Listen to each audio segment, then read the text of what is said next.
Hi. Hello again. Yep, I recognize hello you again. guys. Yep. Welcome, welcome.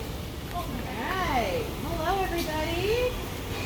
Welcome to the Hippo Barns. My name's Megan. This is Rebecca. We work here in the edge of Africa, and you guys can shimmy down if you want. It's kind of a full group. The hippo's going to move around, so everybody will kind of get a nice up-closer look at her. Well, we work here in the edge of Africa. We work with the hippos, lions, hyenas, everything in this big circle. So if you guys do have any questions about meerkat, porcupine, we work with them too, so you can ask away. But right now we're going to talk about our hippos. We actually have 3 hippos here at Busch Gardens. Here you see our 2 ladies. So this is Kita. Next door, finishing up some hay, is Debbie. Kita is 13 years old, Debbie is 4, and on the habitat is our only male hippo. His name is Moyo, and he is 23. All those ages in hippo years are considered to be still young. Hippos in a zoological type environment can live upwards of 50 to 60 years. Hippos found out in Africa, it's going to be about half that, 20 to 30. So Moyo, if he were out in Africa, he'd be a very old hippo. The reason why we're able to extend that life expectancy under human care is obviously things are easier here. We can provide them with high quality food, high quality care. We're doting on these guys 24/7. They get sick, we can call a vet, they can come right out, we can treat that. Obviously they don't have those things in Africa. It's a lot harder. They have to go out and look for food, they have to fight for territory, fight with other hippos, other animals. So, and if they get sick, they don't have medication to take care of that. So it's a little bit harder out there for them. Hippos are herbivores, which is fancy word for vegetarian. These guys, 95% of their diet is grass. We like to free feed, struggling with words today. Free feed, grass hay, we have some right here. Basically, as much as our hippos want to eat, we provide it. There's really no restriction on the amount of grass hay they get. And then for training, we use produce items, so carrots, sweet potato, corn, apples, stuff like that. That's basically all we use for training. They don't need that produce stuff. That's, again, it's extra. It's like to clean your room, you get a bowl of ice cream. It's awesome, thank you, but you don't need it every single day. I think you do, but, you know. So, do you guys have any questions so far? All right, I'll keep going. How much does she weigh? She weighs 3,300 pounds. For a common river hippo, female, that's about average. They usually average around 35 to 4,000 pounds. Males are usually a little bit bigger, 4,000, 5,000. However, our male, Moyo, is actually her father, and they both are just more petite. He's actually a little bit smaller than she is right now. Oh, wow. So, just like people, like me and Rebecca, we're humans, but I'm a lot taller than Rebecca, but we're still people. So, same with hippos. Just because the average for males is 5,000, Moyo's just a little on the smaller side. She's full grown, she won't grow anymore. Debbie next door, she will grow a little bit more. She's only about 2,300 pounds. We actually expect her to be bigger than Kita. Really? Debbie moved here from San Diego about 2 years ago. Eventually she'll be Moyo's new girlfriend, but she's still smaller than him, so she's not with him yet. But her parents are actually very large hippos. Her mother and father were over 4,000 pounds, so we expect her when she's fully grown to be quite a bit bigger. She's probably got another 2 years to grow. Oh yeah. She is. See just her head, hippos are period. naturally very territorial animals. So as I'm talking to you guys, you see Rebecca doing all kinds of fun stuff with Kita behind me. All these things that Rebecca is doing with Kita is what we call husbandry behaviors. We train our hippos, and you'll see in the house we train our lions and our hyenas and all of our animals. We train them to participate in their own care. We just don't throw food at them, go on to the next animal, clean, throw food at the next animal. We get involved in their care and we get them to be involved too. It's better to have a working relationship than a one-way relationship. They trust us. We build that relationship on positivity, so when they are doing stuff with us, we're reinforcing them with treats, toys, scratches, stuff that they find reinforcing. Not all animals have their heart in their stomach. Some animals want to play, and they find that really reinforcing. So we'll use that in our sessions with our animals. So what Rebecca is asking Kita to do right now, because hippos are so large, she's asking you to place your feet on this little x-ray pad here. because eventually it's going to be a given. They will develop arthritis.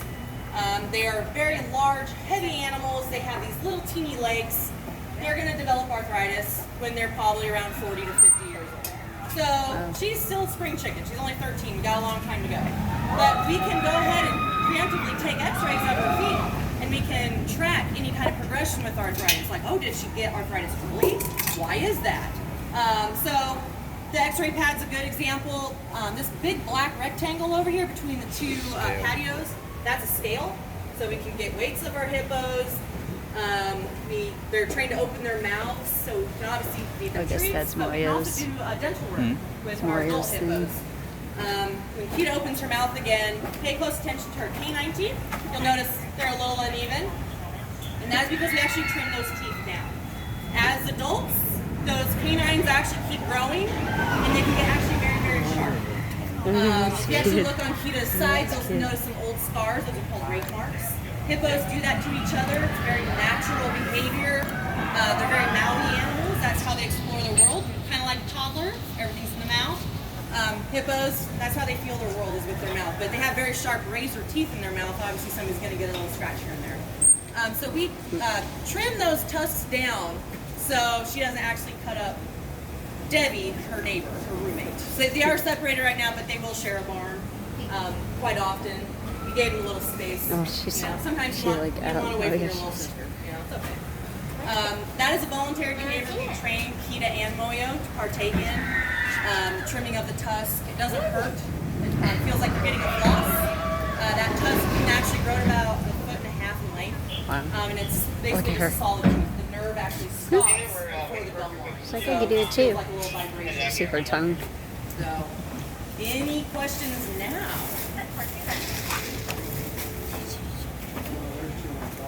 She likes to do that for attention. She knows if she bites on the gate and it makes noise, everybody looks at her. So it's super hard to not look at her. Who's training who? That's funny.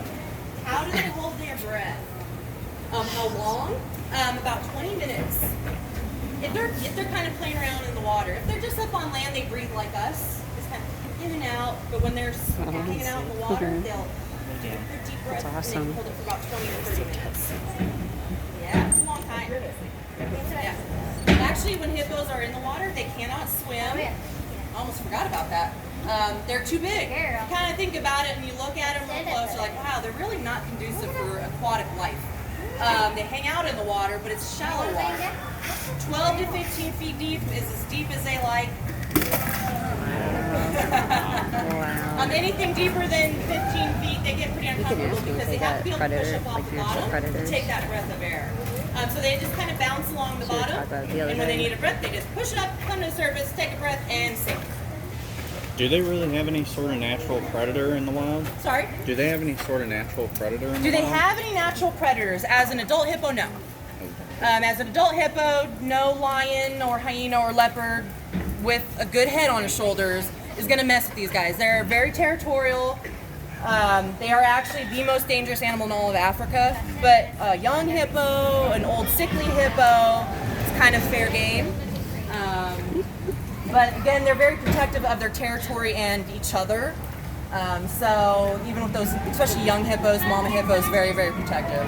Gators don't really mess with them, do they? No, a lot of crocodiles and gators, they're not gonna. They're not gonna mess with that. If they do, they don't last. These guys have incredibly strong jaw pressure. Clearly. They can actually, and that's a grape to them. That's nothing. And They can actually bite through a full-grown crocodile in one bite. Like our crocodile Sobek, we kind of use him as an example. If they were in the same habitat, Kita could easily bite him in half. Wow. So they don't really mess around when they're protecting their territory or themselves. How far can they open up their mouth? A full-grown male can open it almost in a straight line. Kita has not. I've not seen that with her, even though she's considered to be an adult. They do have to stretch muscles and tendons to do it, so it's kind of like working out. If they don't do it, they can't. Right. So with Moya, we've seen it.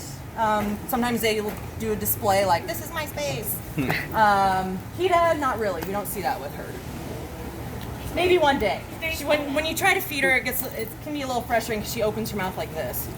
Like, I gotta get an apple in there. Yeah. Trying to put a melon in there sometimes. And they're only really aggressive whenever they get territorial, I guess. Yeah, it's really territorial aggression. nothing These like- guys have been around people their whole lives. They're actually very personable. Obviously, Debbie's like, give me attention. He does our ham. She loves people staring at her. That's hilarious. So if you were to go to Africa, it'd be totally opposite. If you saw a hippo, they're probably not going to be very happy to see you. They're kind of big chickens, honestly. They have good senses. They have good hearing and eyesight and sense of smell. But they're kind of big scaredy cats. For being a living tank, they're kind of big scaredy cats. So, and they have a tendency to fight rather than run away, as opposed to a lot of other herbivores, like the impala on the veldt. If you drive out there in a different colored truck, they run for the hills. Their day is ruined. Oh my gosh, what happened? It's a different truck. And they run away, whereas hippos will turn and fight or run through you. And they got the teeth in their mouth to be able Exactly. to do that. Those big canines, incisors, that's their defense mechanism. They obviously don't use those for catching prey because they're herbivores, so. Just for defense. And she's slurping the juices. So was she born here? Because you said Moyo's her dad. She was born here. Debbie was born in San Diego, and Moyo was born in Denver. Oh, really? It'd be awesome to have a baby hippo here. Yeah. You said Moyo's 20